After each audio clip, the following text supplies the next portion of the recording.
Bab bagaimana dianggap elok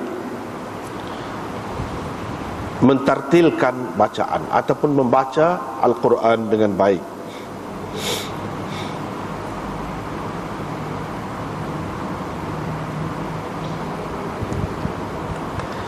Dalam nuskha yang lain, bab istihbab at-tarassul gitu. Dan di hujung tu kaifa yustahabbu at-tartil fil qiraah, dalam nuskha yang lain fil Quran. Begitu. Maknanya bagaimana bab istihbab at-tarassul ataupun at-tartil, bab elok membaca Al-Quran dengan baik. Itulah kesimpulan tajuk. Imam Abu Dawud dengan sanadnya meriwayatkan daripada Abdullah bin Amr, katanya Rasulullah sallallahu alaihi wasallam bersabda, akan dikatakan kepada ahli Al-Quran, bacalah, meningkat naiklah, dan teruslah engkau baca dengan elok seperti mana selalu engkau baca dengan elok semasa di dunia dahulu. Kerana kedudukanmu berada di hujung ayat yang engkau baca.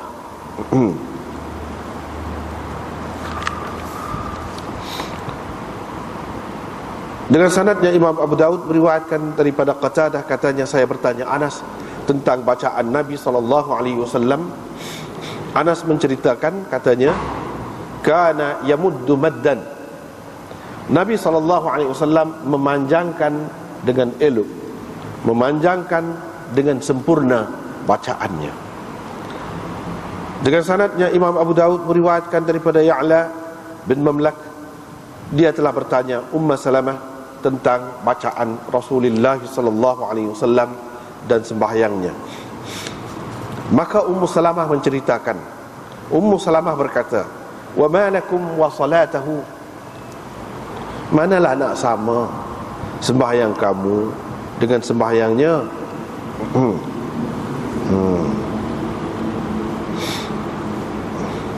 Ataupun satu lagi terjemahannya, iaitu malakum wa salatahu, manalah boleh nak bandingkan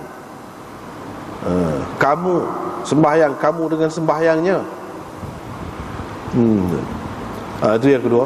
Yang ketiga terjemahannya, apa perlunya kamu tahu tentang sembahyangnya? Itu tiga terjemahan. Nabi SAW bersembahyang dan tidur selama dia bersembahyang sebelum tidurnya. Kemudian beliau bersembahyang selama beliau telah tidur sebelumnya. Kemudian tidur selama dia telah bersembahyang sebelumnya hingga ke pagi. Salamah menggambarkan bacaan Nabi SAW dengan menyatakan bacaannya itu adalah haraf demi haraf. Dengan sanadnya Imam Abu Dawud meriwayatkan daripada Abdullah bin Mughaffal, katanya, saya pernah melihat Rasulullah SAW pada hari pembukaan Mekah. Beliau ketika berada di atas untanya membaca suratul Fath dengan berlagu, wa huwa yurajja', dengan elok ataupun dengan berlagu, dengan elok pun boleh juga, wa huwa yurajja'. Dengan sanadnya Imam Abu Dawud meriwayatkan daripada Bara' bin Azib, katanya Rasulullah SAW bersabda, hiaskan Al-Quran dengan suara-suaramu.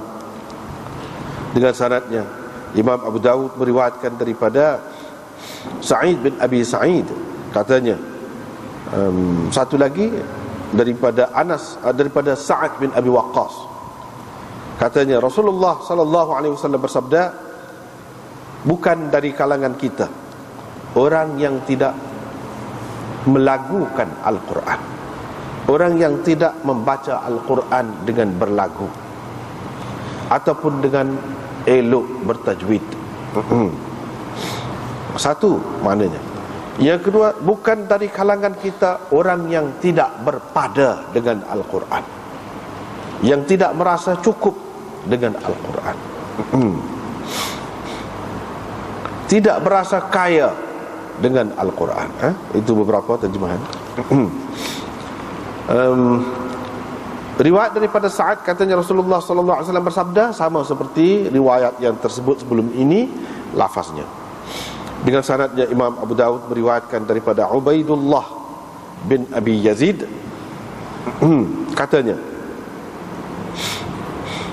Abu Lubabah pernah lalu di hadapan kami. Kami pun mengikutinya, sehingga beliau masuk ke dalam rumahnya. Kami pun masuk juga untuk menemuinya. Kami dapati beliau adalah seorang yang rumahnya buruk rumahnya, dan buruk pula pakaiannya. Fasami'tuhu yaqul, ataupun lusuh pakaiannya. Saya mendengar beliau berkata, saya telah mendengar Rasulullah sallallahu alaihi wasallam bersabda, bukan dari kalangan kami orang yang tidak berasa cukup dengan Al-Quran, orang yang tidak berpada dengan Al-Quran. Perawi berkata, yakni Abdul Jabbar, saya pun kata kepada Ibni Abi Mulaikah, wahai Aba Muhammad, apa katamu kalau seseorang itu tidak elok suaranya? Dia nak mana? Ibnu Abi Mulaikah berkata, yuhassinuhu mastata'a, dia hendaklah mengelokkan suaranya sedapat mungkin. Dengan sanad satu lagi, Imam Abu Daud meriwayatkan kata-kata Waqi' dan Ibnu Uyainah dalam mentafsirkan makna yataghanna, man lam yataghanna bil Quran itu. Maksudnya ialah yastaghni bihi. Bukan dari kalangan kita orang yang tidak berpada, tidak berasa cukup dengan Al-Quran. Itu makna yataghanna, makna yastaghni bihi.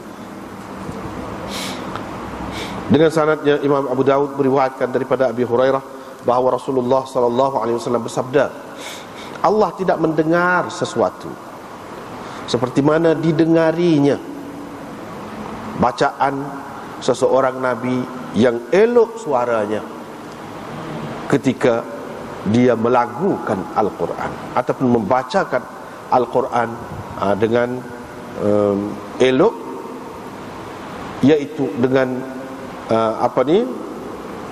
mengeraskan suaranya. Ini bab ancaman terhadap orang yang hafal Al-Quran kemudian lupa, kemudian terlupa, ataupun kemudian nasiyahu, melupakannya. Boleh. Riwayat daripada Sa'ad bin Ubadah, katanya Rasulullah sallallahu alaihi wasallam bersabda, tiada seorang pun orang yang mengaji Al-Quran kemudian dia melupakannya, melainkan dia akan menemui Allah pada hari kiamat nanti dalam keadaan berkusta, dalam keadaan berkusta, berpenyakit kusta.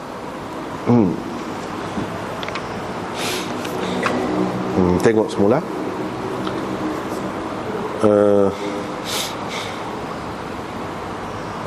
Bab bagaimanakah dianggap elok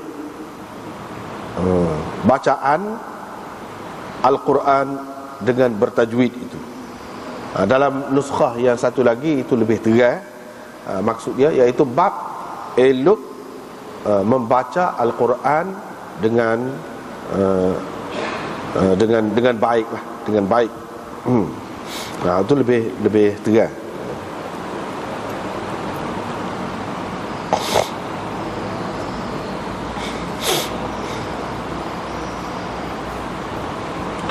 Walaupun riwayat ini tidaklah berapa kuat benar, tidak kuat sangatlah, sebab adanya Asim bin Bahdalah dan Zir, tidak berapa kuat. Tapi dalam bab fadail bolehlah juga kita pakailah riwayat ini. Abdullah bin Amr yang terkenal di antara sahabat sebagai ahlul Quran, sebagai ahlul Quran, yakni orang yang suka baca Quran, dia meriwayatkan hadis ini. Dia kata Rasulullah sallallahu alaihi wasallam bersabda, pada hari akhirat nanti, di akhirat nanti, ataupun yang dimaksudkan di akhirat di sini maksudnya di dalam syurga nanti, akan dikatakan kepada orang yang mengaji Quran, sahibil Quran, kepada ahli Quran, kata apa? Kamu bacalah dan meningkat naiklah, yakni dalam ketinggian darjat, dan bacalah dengan baik, dengan elok, seperti mana kamu baca semasa di dunia dahulu. Akan dikata begitu kepada orang yang rajin mengaji Quran semasa di dunia ni. Bila dalam syurga Tuhan kata begitu, kerana darjatmu berada di penghujung ayat yang engkau baca. Nah, itu yang dikatakan kepada ahli syurga, ahlul Quran. Ramai juga ahli syurga tidak ahlul Quran. Siapakah yang dimaksudkan dengan sahibil Quran ataupun ahlul Quran di sini? Ada beberapa pendapat. Yang pertama, orang yang selalu baca Quran dan beramal dengannya. Itu maksud sahibil Quran ataupun ahlul Quran. Orang yang selalu baca Quran dan beramal dengannya. Bukan orang yang baca Quran tetapi Quran itu mengutuknya. Bukan lagu tu. Ini dalam syarah dia sebut. Apa makna Quran itu mengutuk? Maknanya dia buat tidak serupa dengan Quran ajarlah. Jadi dia melakukan sesuatu yang dikutuk oleh Al-Quran, tapi dia baca Quran.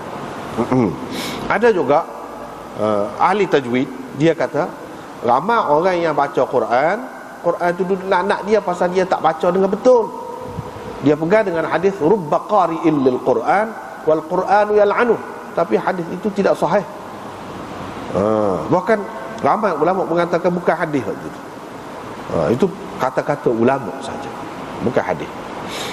Kalau kita nak ambil nak kata hadis lah juga, maksudnya Quran mengutuk dia kerana dia buat tidak serupa dengan ajaran Quran lah. Gitulah, waktu tepatlah dengan makna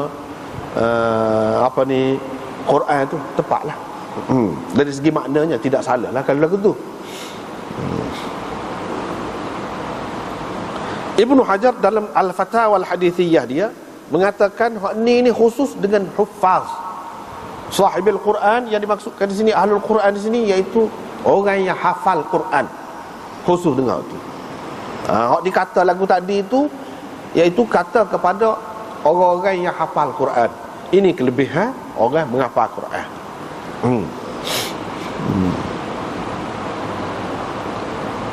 Kelebihan orang yang menghafal Quran dalam bab fadail kan ni, bolehlah kita pakai, bolehlah campur-campur dengan hak lain-lain. Padahal dia ni diriwayatkan oleh orang besar dalam qiraat ni, Asim bin Bahdalah. Yang mana hafaz mengambil bacaan daripada dia. Tetapi dari segi hadis, ulama hadis pandang dia orang yang tidak kuat. Tidak kuat. Dia ni. Walaupun dia imam, dia anggap imam dalam qiraat, tetapi ulama hadis menganggap dia dhaif, tidak kuat. Tidak hujah dalam hadis. Biasalah kan kita kata orang yang bisa dalam satu perkara tidak semesti dia bisa dalam semua perkara kan. Boleh jadi dalam bab lain dia teruk benar. Gitu. Ni pun lagu tu.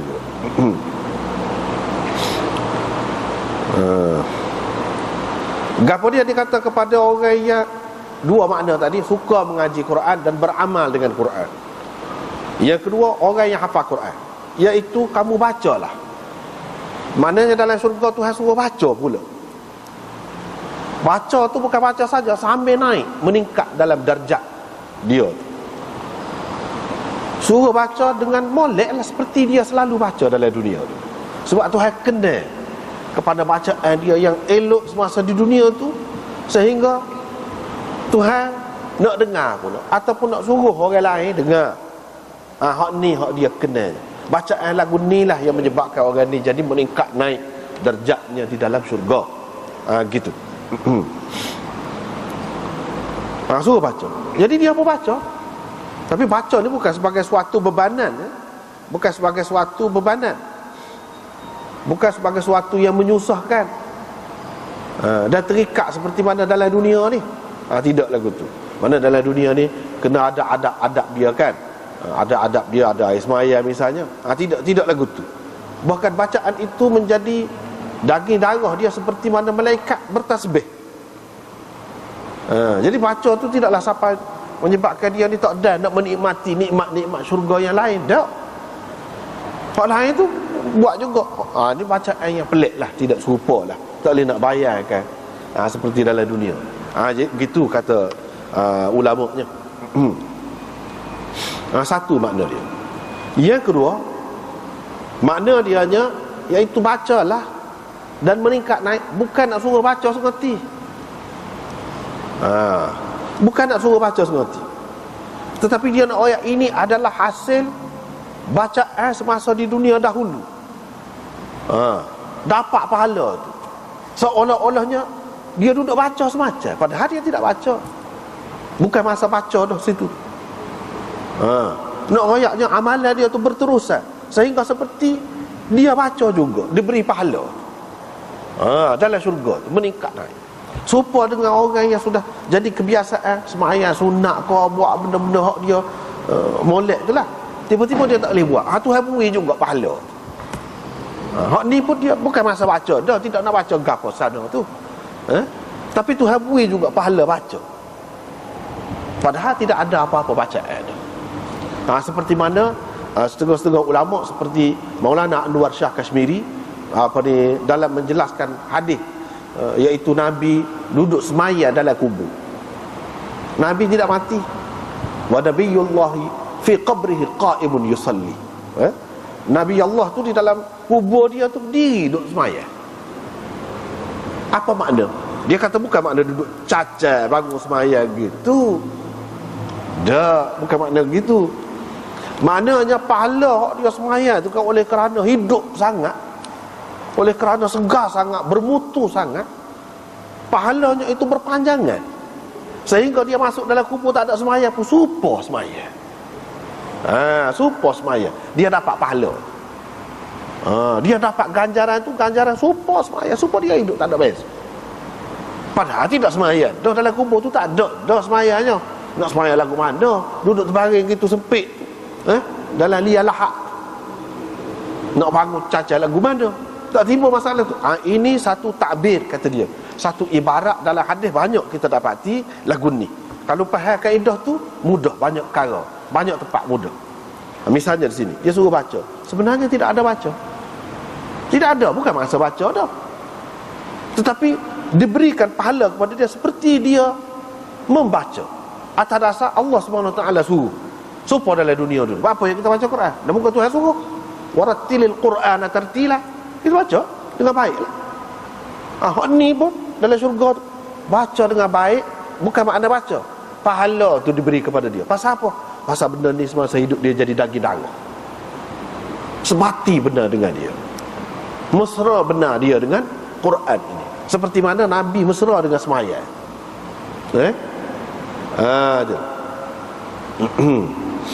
Sehingga Nabi SAW kalau dia penat ke apa, dia ajak sahabat dia mari sembahyang, kita berehat. Kita kalau nak berehat tidak sembahyang kan, tidak sembahyang, berhentilah sembahyang, tidurlah. Kalau letih kau serabut kau tak sembahyang, dia tidur. Ni orang yang mesra dengan sembahyang, bersebati jiwanya dengan semaya. Yang ni sehingga dia kata arihna biha ya Bilal. Rehat. Mari kita berehat dengan semaya ni wahai Bilal. Rehat. Rehat tu dengan semaya, bukan dengan berhenti semaya. Nak royak keadaan orang yang mesra ataupun bersebati jiwanya dengan sesuatu amalan itu. Begitulah juga dengan orang yang bersebati jiwanya dengan Al-Quran. Dan biasanya orang yang lagu ni lagu mana? Dua, iaitu orang yang betul-betul yakin dengan Quran. Dan dia tak ada hak lebih molek daripada Quran. Hak lebih baik, lebih bermakna, lebih berfaedah. Apa yang dibaca ni, benda yang dibaca lebih daripada Quran tak ada. Lepas tu baca tu nak amal lah. Nak amal, yakin boleh pahala hak kita baca. Itu sejenis. Selagi hak ngapa Quran, dia akan baca semua. Jadi baca tu nak cerita di sini, darjat dia tu tidak akan berhenti. Dia tidak akan berhenti meningkat naik semua. Sebab apa? Keadaan orang ni semasa dia dalam dunia lagu mana, tak berhenti baca Quran. Kalau habis surah An-Nas, start semula, pusing pula. Bila nak su sampai mati gitu amalan dia. Begitulah juga dalam syurga ni, darjat dia ni nak cerita sini, darjat kamu, kedudukan kamu ialah di penghujung ayat yang engkau baca. Apabila dia ada hujungnya baca, walaupun baca habis surah An-Nas, dia baca pula. Pas sampai ke hujung, dia baca pula. Tak ada habis. Dia nak cerita di sini, orang ahli Al-Quran di dalam syurga, darjat dia tak ada tak ada penghujung dia. Seperti mana tidak ada hujung bagi bacaan Al-Quran dia semasa di dunia. Itu dia nak ayatnya. Bila tak ada hujung, mana meningkat semua lah. Meningkat semua, lebih semua. Kau naik, kau istimewa. Ini adalah kerana kelebihan Al-Quran itu. Lepas tu riwayat daripada Anas, Qatadah tanya tentang bacaan Nabi SAW. Dia kata, kana yamuddu maddan. Nabi SAW memanjangkan bacaannya dengan sempurna. Tempat mana panjang tu ada mat tu, dia mat molek. Mat molek. Tidak kata tak tukalu baca, tak lah. Dia baca tu dengan ada kaedah dia. Dalam riwayat Bukhari tersebut, ni riwayat Qatadah juga, dia kata Anas pernah ditanya, kaifa kanat qira'atun Nabi sallallahu alaihi wasallam, bagaimana bacaan Nabi sallallahu alaihi wasallam? Anas jawab, dia kata kanat maddan, bacaan Nabi sallallahu alaihi wasallam itu panjang. Thumma qara'ah, panjang lagu mana? Supaya dalam riwayat ni dia kata baca panjang dengan sempurna. Dia baca dengan sempurna. Lagu mana? Dia apa baca? Anas baca Bismillahirrahmanirrahim. Gitu. Dia baca gitu. Mana dia panjangkan yamuddu, dia panjangkan bismillah, lam Allah tu. Wa yamuddu birrahman, mim ar-rahman itu. Wa yamuddu birrahim, dan ha pada ar-rahim itu. Itu mat. Bismillahirrahmanirrahim. Dia baca gitu. Tidak kata tempat mat tu tidak ada mat. Tak. Tempat ada mat lah. Sesuai dengan mat tu, mat apa dia tengoklah. Gitu. Hafiz Ibn Hajar berkata, dia matkan lam pada sebelum ha jalalah, lafzul jalalah, dan mat mim sebelum nun pada ar-rahman, dan mat ha pada ar-rahim. Itu ha sebelum ya. Begitulah. Jadi hak ni orang panggil mat asli. Mat asli. Tu hak paling rekah lah tu. Lepas tu mat tu banyaklah pula. Mat itu mat asli, mat munfasil, muttasil, gapo semua tu dalam tajwid lah. Sini pun dia ada sebut sikit dalam syarah tu. Tak perlulah kita bacanya. Kemudian riwayat daripada Ya'la bin Mamlak, dia tanya Ummu Salamah, tentang bacaan Rasulullah sallallahu alaihi wasallam dan sembahyang. Lagu mana Rasulullah mengaji Quran? Lagu mana Rasulullah sallallahu alaihi wasallam sembahyang? Ummu Salamah pun kata, "Wa ma lakum wa salatahu? Wa ma lakum wa salatahu?" Tadi kita terjemah beberapa terjemahan kan. Salah satunya, nak gaponya dengan semaya dia nya. Nak gapo dengan semaya dia nya. Kalau mu tahu, mu tak akan sapa juga maknanya. Tahu saja. Tak akan sapa juga kepada hakikat semaya dia tu, bacaan dia tu. Sempurna sangat nak ayatnya. Satu lagi makna dia, manalah nak sama sembahyang kamu dengan sembahyangnya, tak sama. Boleh royak tu tapi tak sama ke mana-mana. Sebab tu kita tengok mana-mana ada kitab Badlul Majhud ni boleh tengok. Wa ma lakum wa salatahu. Wa fi riwayat Ahmad ma lakum wa li salatihi. Gitu. Ini dalam riwayat Abu Daud, wa ma lakum wa salatahu. Dalam riwayat Ahmad, Imam Ahmad dalam musnad dia, ma lakum wa li salatihi. Tak ada maknanya waw sebelum ma dan ada lam sebelum solah. Ada lam sebelum solah. Tibi berkata, wa ma lakum atfun ala muqaddar. Kalau kita baca supaya riwayat Abu Daud ini ada waw sebelum ma. Wa ma lakum, waw ini ataf kepada sesuatu yang muqaddar, yang ditakdirkan, yang diandaikan adanya, sebenarnya ada. Takdirnya lagu mana? Gini, ma lakum wa qira'atahu wa ma lakum wa salatahu. Itu maksudnya. Manalah nak sama bacaan kamu dengan bacaannya, dan manalah nak sama sembahyang kamu dengan sembahyangnya. Gitu maksudnya. Jadi waw tu waw ataf tu, bukan saja tu ada. Waw ataf kepada sesuatu yang muqaddar. Yang muqaddar tu apa dia? Ma lakum wa qira'atahu. Ada ni wa ma lakum wa salatahu. Jadi sepatutnya kena ada sesuatu hak lain. Sesuatu hak lain tu ma lakum wa qira'atahu lah. Lepas tu wal waw fi qawlihi wa salatahu. Waw pada kata Nabi wa salatahu ni bermakna ma'a. Orang panggil waw ma'iyah. Dalam nahwu ni orang panggil waw ma'iyah. Sebab tu kita terjemah, mana nak sama sembahyang kamu dengan sembahyangnya, dengan sembahyangnya. Maksudnya, ma tasna'una ma'a qira'atihi wa salatihi. Apa kamu nak buat dengan bacaan dan sembahyangnya? Apa kamu nak buat? Mana kamu tak akan sampai ke tahap dia dalam bacaannya dan dalam sembahyangnya. Kalau aku ayat pun, ada ayatnya hebat, istimewanya.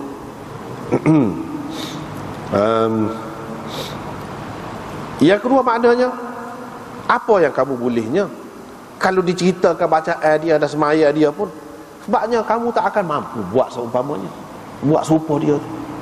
Itu maksud. Sebab itu kita terjemah, manalah nak sama sembahyang kamu dengan sembahyangnya, bacaan kamu dengan bacaannya. Tapi dah kamu tanya, nak royak lah. Dia pun royak. Nabi SAW semaya tengah malam, lepas tu dia tidur. Kalau dikatakanlah dia semaya sejam, dia tidur sejam, qadra ma sallah. Lepas tu bangun pula, maya pula. Selama mana hak dia tidur sebelum pada tu? Mana kalau dia tidur 2 jam, kita kata, dia bangun maya 2 jam pula, ataupun setengah jam, sejam kau. Lepas tu tidur pula. Begitulah keadaannya sampai ke pagi. Sebab tu dia kata, manalah nak sama. Apa faedah kalau rayak pun kamu boleh ke buat? Sebab tu dia kata gitu. Itulah cara semaya malam Nabi SAW. Bukan semua gini kan, ada ketikanya, biasanya beginilah. Tetapi dulu kan kita sudah baca debat semaya malam tu, macam-macam ada. Ini gambaran yang Ummu Salamah tengok Ummu Salamah menggambarkan bacaannya. Gambarannya itu adalah gambaran bacaan Nabi sallallahu alaihi wasallam itu harfan, haraf demi haraf. Jadi Nabi sallallahu alaihi wasallam membaca haraf demi haraf dengan sempurna sebutan tiap-tiap haraf itu. Tegas, jelas, makhrajnya molek lah, penuh molek. Tidak kata tak apa butir hujung nun kau gapo, misalnya kita kata huruf kalau qalqalah molek lah. Tidak tak tahu mana tu dak baca tu molek sebutan dia. Itu satu makna. Yang kedua, haraf tu dengan mana harfan tu, haraf demi haraf itu maknanya jumlah demi jumlah, ayat demi ayat. Dia baca haraf di sini dengan makna ayat, mana ayat demi ayat. Berarti Nabi SAW tu baca dengan bacaan yang sempurna. Dia berhenti di tempat yang patut berhenti, iaitu biasanya apabila ayat itu sempurna, satu-satu ayat. Misalnya kita kata Bismillahirrahmanirrahim, Alhamdulillahi Rabbil Alamin. Selesai ayat gitu. Dia baca gitu. Tidak kata baca semua sekali selalu sambung-sambung gitu. Walaupun ada juga dia ajar begitu. Ummu Salamah menceritakan hak dia dengar, hak dia tengok Nabi SAW baca dalam sembahyang malam dia tu lagu mana? Lagu tu bacaan. Walaupun bila kita belajar kan, ada hak wasal, ada hak wakaf, macam-macam hak tu pun boleh juga. Tapi Nabi SAW baca ni molek. Sebab dia tidak berhenti kosi, tidak berhenti kosi, tidak kata berhenti sebab tu dia kena belajar juga tajwid itu pun. Dan tajwid ni tidak akan dapat molek kalau orang tu tak erti bahasa Arab, molek tak erti nahwu, tak boleh lagi. Sebab apa? Boleh jadi dia akan berhenti tempat mudhaf misalnya, lepas tu dia sambung dengan mudhafun ilaih, tak boleh, salah lagu tu. Lailatul Qadri, lepas tu dia ambil Al-Qadri khairun min alfi syahr, tak boleh lagu tu, salah, dosa baca lagu tu. Kena Lailatul Qadri, Lailatul tu mudhaf, Al-Qadri mudhafun ilaih. Kena sekali lagu tu, tak boleh berhenti pada Lailah tu, lepas tu Al-Qadri khairun min, tak boleh lagu tu. Nabi SAW tak baca lagu tu. Dia baca tu tidak semesti satu-satu ayat. Kalau tidak satu ayat pun dia berhenti tu, tempat berhenti tu molek, tidak jadi punah makna, tidak jadi rosak makna dia. Sambung tak tu kalau dak, tidak lagu tu. Dengan sebab itu dia perlu kena ambil kira lah, dari segi kaedah tajwid ke apa tu, kena ambil kira. Tempat ni tak boleh berhenti, kalau berhenti jadi salah makna ke apa, tu kena ambil kira lah. Itu makna harfan. Nak kata boleh pahala lebih istimewa ke apa gitu gini ni, dengan baca dengan molek lah, supaya Nabi SAW ajar, supaya Nabi SAW baca lagu mana, lagu tu lah.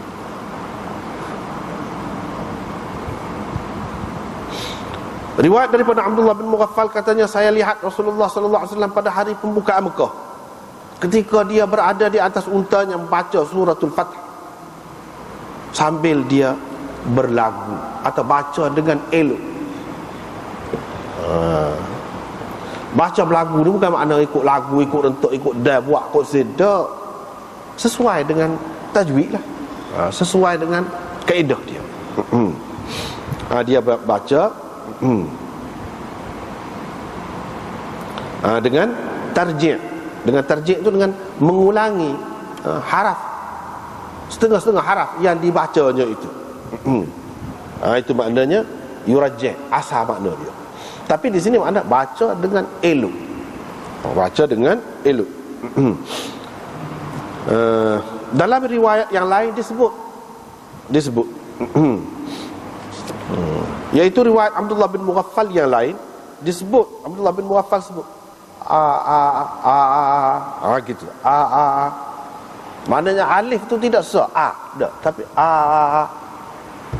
Apa maksud dia? Maksudnya tempat mat panjang tu kan, dia bunyi beralun gitu suara dia. Beralun suara dia. Misalnya kita kata walladzina ma'ahu asyidda, panjang. Ruhama, gitu. Panjang gitu. Lepas tu beralun. Kalau orang baca sedap tu, dia boleh turutlah, jadi molek lah bacaan dia tu. Jadi hak tu lah dia kata tu panjang lah, baca panjang. Dia tempat yang panjang dan beralun suara dia tu. Ulama mengatakan sebabnya jadi gini ni, jadi beralun suara dia tu, jadi bergetar suara dia tu. Sebab apa? Ada yang mengatakan kerana dia duduk atas unta tu jalan tu jadi kocok. Hak tu jadi bergetar suara dia tu gitu tu. Tapi ramai ulama kata tak sesuai tu, bukan lagu tu maksud dia sini nak ayat hak tu dak. Hak sebenarnya dia isbahkan mat. Yakni dia memanjangkan mat pada tempatnya. Maka berlakulah begitu. Ada juga orang yang jenis baca betul kan, betul tak apa sedap. Orang jenis baca beralun-alun atau bergetar-getar, ada tempat-tempat yang sesuai itu, ini lebih menarik. Lebih menarik. Sebab apa? Sebab di sini Abdullah bin Mughaffal dia kata, kalau tidak sabit orang akan berkerumun di sini, ramai di sini ni, kata dia la qara'tu lakum bidzalikal lahan, aku akan baca, kata dia. Supaya Nabi baca tu, tapi takut orang mari ramai pula, kata dia. Kalau baca belagu pula kan. Dia nak royak gambaran. Maknanya dia ni bukan duduk atas unta ketika dia royak ni. Maknanya tidak sabit bergetar tu atas unta tu, duduk berjalan. Tidak sabit tu. Memang bacaan tu gitu. Itu maksud tarjih ataupun baca dengan baik di sini. Bukan mengikut merentak lagu mana-mana hak luar, tidak. Dia sesuai dengan hak Nabi SAW ajar. Itulah.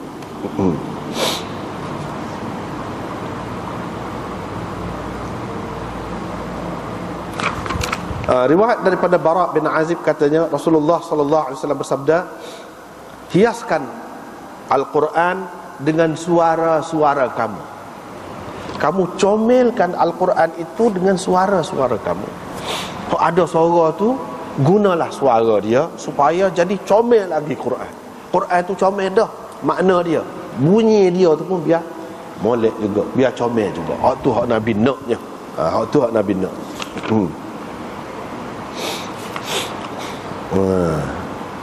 Setengah-setengah ulama mengatakan hadis ini maklub, hadis yang berputar, musing. Sepatutnya zayyinu aswatakum bil Quran. Gitu. Zayyinu aswatakum bil Quran. Kamu hiaskan suara-suara kamu dengan Al-Quran. Comel suara kamu tu, kalau kamu ni ada suara molek, biar sedap tu sedap dengan Quran, bukan sedap dengan lagu lain. Gitu. Kedua-duanya boleh pakai. Satu, kalau orang tu ada suara sedap, Quran ni molek, dia kena comel lagi Quran itu dengan bacaannya yang sedap, dengan suara dia yang sedap.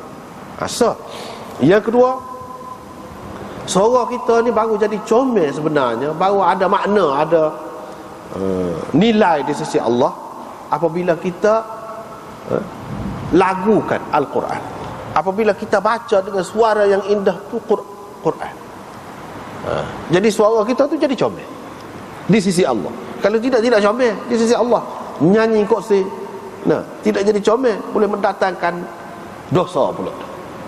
Sebab apa? Sebab tidak comel di sisi Allah.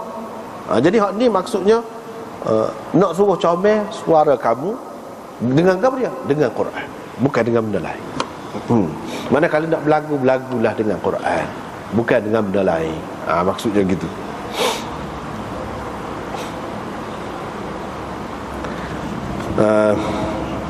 Habis. Seterusnya riwayat daripada Sa'ad bin Abi Waqqas dan sanad dia tu ada berbeza-beza. Ada yang mengatakan riwayat daripada Sa'id bin Abi Sa'id. Kalau riwayat daripada Sa'id bin Abi Sa'id, maknanya riwayat ini adalah riwayat mursal. Tetapi kalau riwayat daripada Sa'ad bin Abi Waqqas, maka riwayat ini adalah riwayat marfu'. Yani sebab Sa'ad bin Abi Waqqas tu sahabat, dia dah dengar daripada Nabi sallallahu alaihi wasallam. Tapi kalau Sa'id bin Abi Sa'id, dia tak dah dengan Nabi sallallahu alaihi wasallam. Maknanya riwayat ini ada dua bentuk lah. Ada yang mursal, ada yang marfu'. Itulah rekah ceritanya. Kalau nak panjang, dia panjang pula lah. Sini dari segi riwayat ni gini-gini beza. Anak murid live tu hak ni riwayatkan lagu ni, hak ni riwayatkan dalam ingatan dia gini, tapi dalam catatan dia lagu lain.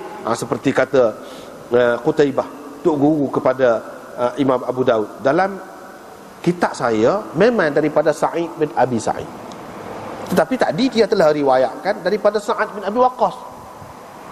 Maknanya ingatan dia dengan hafalan dia, dengan tulisan dia tu, catatan dia tu tidak serupa.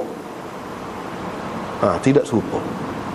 Lagu mana nak pakai, itu panjanglah perbincangannya dalam ilmu hadis. Kalau perawi lagu mana nak pakai. Dengan sebab itulah Imam Abu Daud dia mari beberapa orang tu guru dia ni. Mana kalau mungkin kita nampak ada kelemahan di sini, ditampung kelemahan itu oleh perawi yang lain.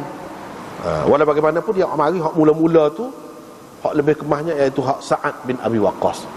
Dan kalau riwayat ini adalah riwayat yang marfu' sampai kepada Nabi sallallahu alaihi wasallam. Apa kata Nabi sallallahu alaihi wasallam? Iaitu bukan dari kalangan kita orang yang tidak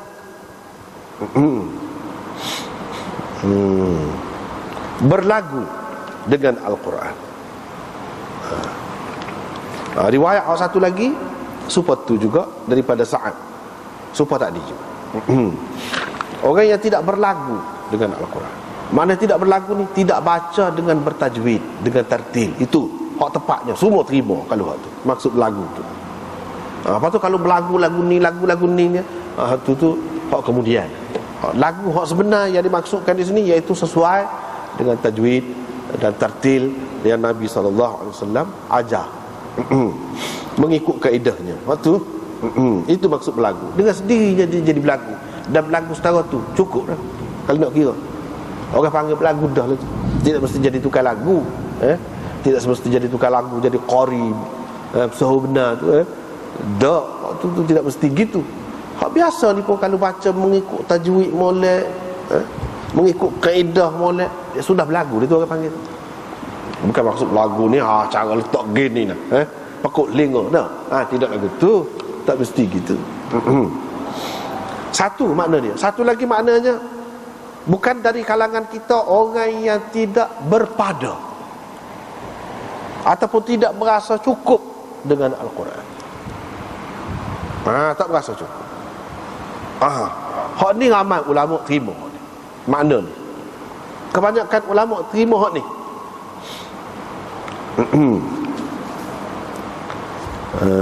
Sebab apa?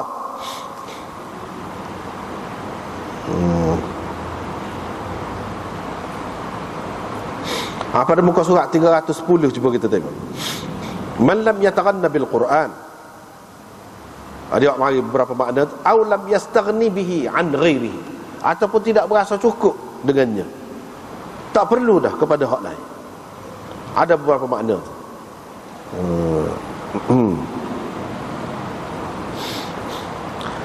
Turpasti berkata, dia mentarjihkan makna istighna di sini. Seperti Imam Abu Daud sendiri pun dia mari riwayat kemudian ini dengan makna yastaghni bihi. Itu dengan makna istighna, makna berasa cukup, berpada, berasa kaya dengan Al-Quran itu. Itu maksudnya. Wa qala, dia kata al-makna, makna dia laisa min ahli sunnatina wa mimman tabi'ana fi amrina wa huwa wa'id, kata dia.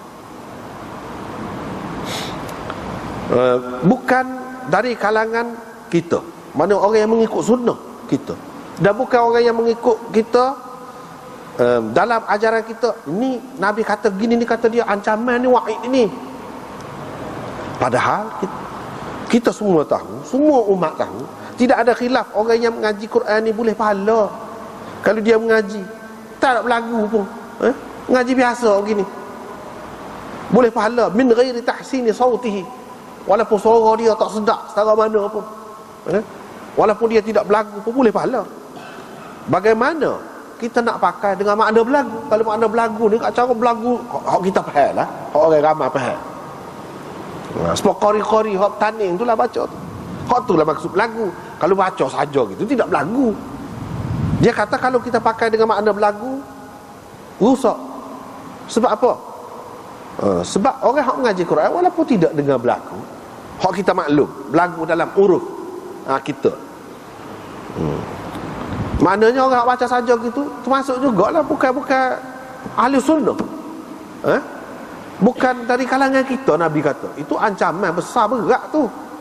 Padahal boleh pahala. Kalau bukan dari kalangan kita boleh pahala lagu mana? Tak boleh pahala dulu lagi lah.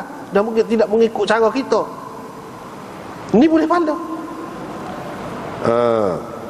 Waktu dia kata, qultu wa kadzalika rajjaha at-Tahawi fi mushkilihi ma'na al-istighna. Begitu juga Imam Tahawi dalam Mushkilul Athar, dia kitab dia mentarjihkan makna istighna. Man lam yataghanna bil Qur'ani, man lam yastaghni bil Qur'an, iaitu orang yang tidak berasa cukup dengan Quran. Tak berasa cukup dengan Quran. Hak tu hak lebih sesuai. Barulah munasabah nak Nabi ancam kata bukan dari kalangan kita. Sebab apa? Kalau maksud lagu tadi tak munasabah. Tetapi kita kena ingat, boleh juga dengan makna berlagu, tapi bukan berlagu seperti yang difaham dalam uruf kita. Berlagu tu maksudnya bukan dari kalangan kita, orang yang tidak baca Quran mengikut kaedah, mengikut tajwid, berdasarkan tajwid. Itu maksud berlagunya. Walaupun tidak berlagu, orang kata tidak berlagu, kalau baca mengikut tajwid sudah berlagu dah lah tu. Kalau pakai lagu tu boleh juga, tapi janganlah difaham berlagu tu dengan makna orang ramai faham.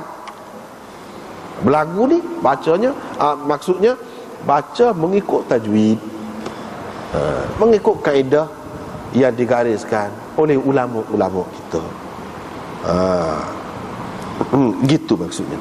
Tak apa, boleh pakai kedua-duanya.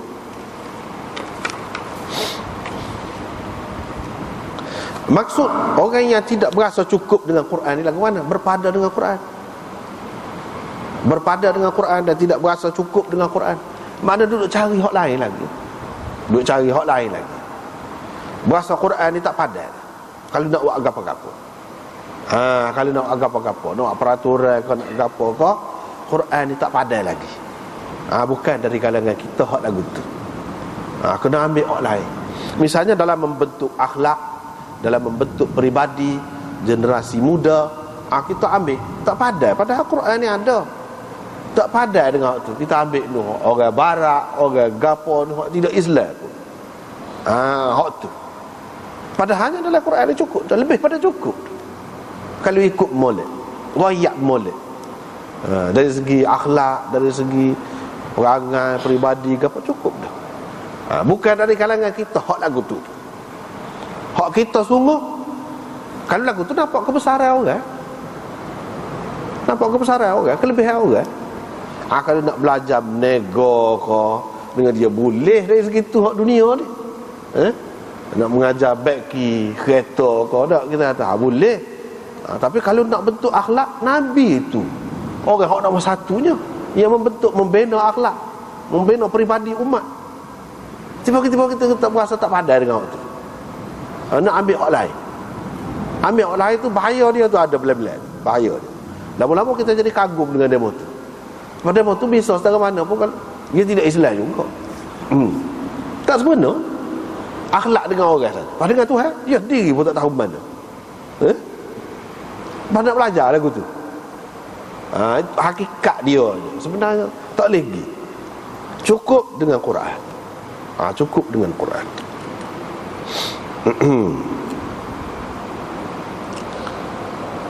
Lepas tu bukan dari kalangan kita tu dengan makna tidak Islam. Siapa tidak Islam pun boleh jadi. Hak tadi lebih kurang gitu je.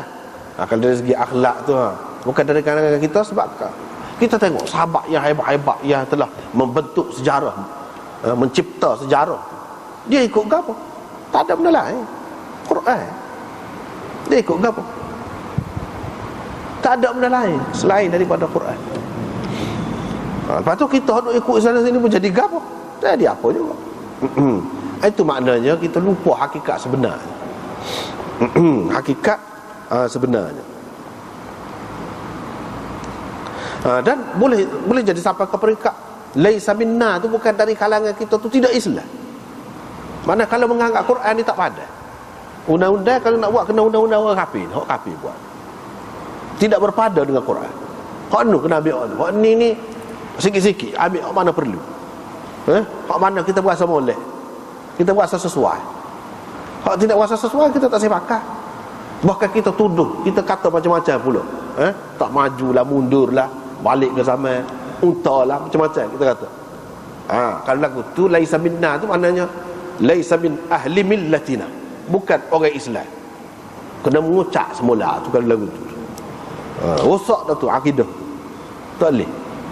Dia kena pada dengan Quran. Cukup dah. Hak tu cukup dah. Cuma dari segi teknikal tu boleh lah. Hak semasa, tumpai pengalaman orang dari segi tu. Hak sebenarnya situ. Tak boleh pergi dah. Itu makna berpada dengan Al-Quran.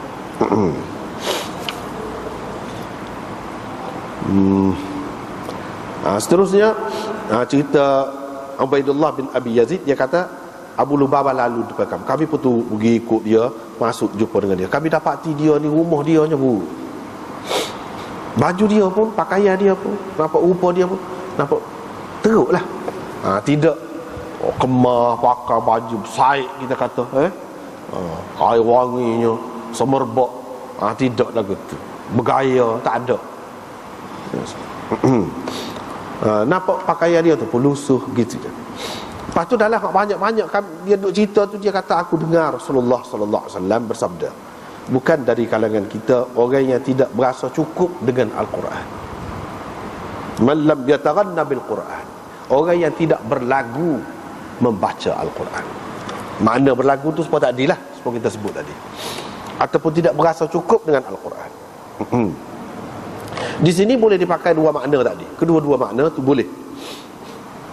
Maknanya dia sebut Quran ni kena baca dengan baik, mengikut kaedahnya. Satu lagi, orang yang mengamalkan Quran, orang yang berasa cukup dengan Al-Quran, dia tidak berasa hina diri. Walaupun rumah dia kecil, rumah dia buruk, pakaian dia buruk, tapi jiwa dia besar. Mana kaya, orang yang tidak berasa kaya dengan ada Al-Quran. Ada Al-Quran tapi dia berasa sesak macam. Maksud dia di sini orang yang berasa cukup dengan Al-Quran. Al-Quran itu sudah cukup kepada dia untuk menjadikan dia tu kaya jiwa.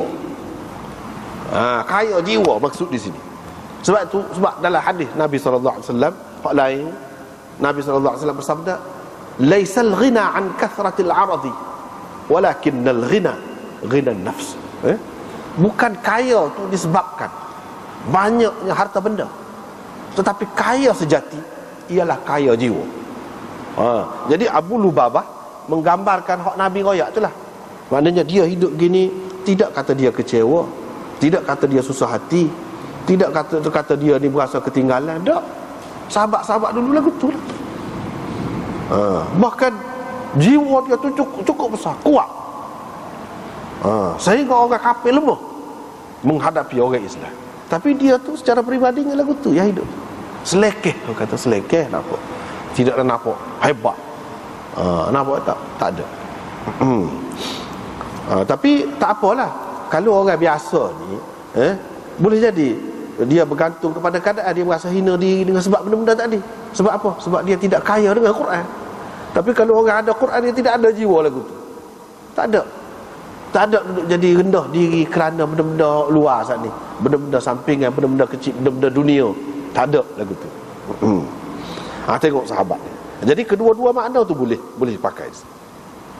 Perawi ni kata, saya tanya Ibnu Abi Mulaikah, lagu mana kalau suara tu, suara dia tak sedap. Bahawa sedap pun tak sedap juga. Dia kata cubalah setakat mana hak boleh. Comel suara dia tu macam molek, setakat mana hak boleh. Itu hak naknya. Bukan maksud nak suruh jadi spesial basi belaka. Payah hak tu tak boleh. Kurnia tu hak lagu tu. Seramai-ramai orang, berapa orang hak boleh lagu tu nya. Asalkan dia cuba buat dengan sebaik mungkin. Lepas tu riwayat asal lagi ni, dia nak ayatnya dalam hadis-hadis tersebut sebelum pada ni, malam yataghanna tu dengan makna yastaghni. Ni banyak kan ulama hadis dia tarjihkan makna ni lah, seperti Waqi', Ibnu Uyainah, Abu Daud pun dia marah ni, dia nak ayat dia setuju hak tu lah, bukan makna berlagu. Maknanya orang yang berasa cukup dengan Quran barulah ada arti dalam kehidupan ni. Kalau berlagu saja tapi jiwa teruk, duk berasa sesak macam tak ada makna juga. Hak ni Quran ada sudah cukup, hidup dia tak ada using apa-apa. Itulah makna yang dipilih oleh ulama-ulama hadis. Walaupun ulama tajwid dia kata yataghanna dengan makna berlagu, tidak salah sebenarnya, boleh juga hak tu. Dan makna asal yataghanna tu makna gitulah, makna berlagu. Tapi berlagu situ bukanlah makna berlagu tu ikut sera. Berlagu tu maksudnya mengikut tajwid.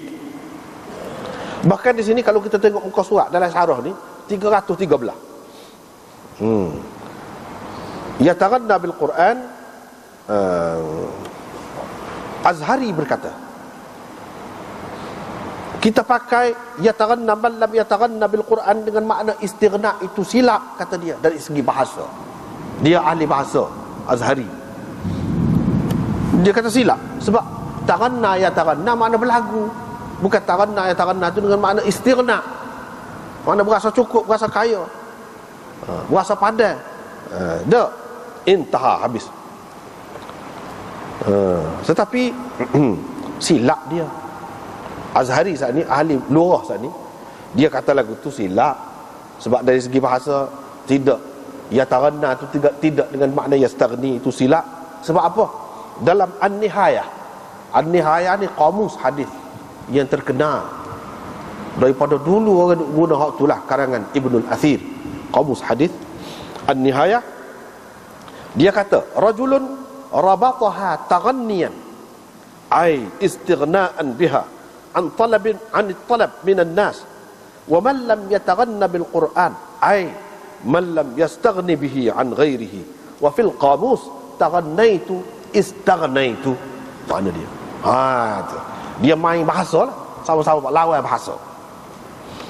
Dalam kitab Nihayah, hak tu memanglah ahli bahasa lah, boleh buat kaum hadis ni, bukan memain. Dia kata rajulun rabataha taghanniyan, ketika dia bahas tu, iaitu seseorang yang menambat kuda dia taghanniyan, dengan maksud taghanni bukan makna berlagu di situ, dengan maksud supaya dia tidak memerlukan kepada orang lain, tak perlu tupai orang. Dia boleh ada kuda dia sendiri, ada kereta sendiri, tak payah tupai orang. Maknanya gitu. Kata dia taghanniyan di sini istighna'an biha. Taghanni di sini dengan makna istighna. Jadi kalau orang kata taghanni itu tak boleh dengan makna istighna, hak tu silap. Dia kata orang taghanni dengan makna istighna tu silap, dia tu yang silapnya. Sebab apa? Dalam hadis ni tengok Ibnul Athir bui makna taghanniyan itu istighna'an biha, dengan maksud dia tidak perlu minta dengan orang lain dah bila dia ada kenderaan sendiri. Wa man lam yataghanna bil Quran, ketika dia sebut ni, dia kata man lam yastaghni bihi an ghairihi, itu makna dia. Lepas tu dalam kamus ni kok terkenal dalam bahasa Melayu ni, asalnya kamus, nama satu kitab dulu pengarang kamus, kitab dia buat kamus. Lepas tu Tajul Arus syarah kepada kamus tu lah besar, 10 jilid. Besar kamus bahasa Arab yang besar tu. Dalam tu ada sebut taghanaitu istaghnaitu, mana dia. Mana taghanaitu istaghnaitu sama makna dia. Bagaimana kita kata salah? Ni ulama tu kata ya taghanna bi yastaghni bihi. Mana hak tu betul. Sebab itulah ulama hadis pakai hak tu. Dan itu tidak salah dari segi bahasa, bahkan lebih sesuai. Lebih sesuai.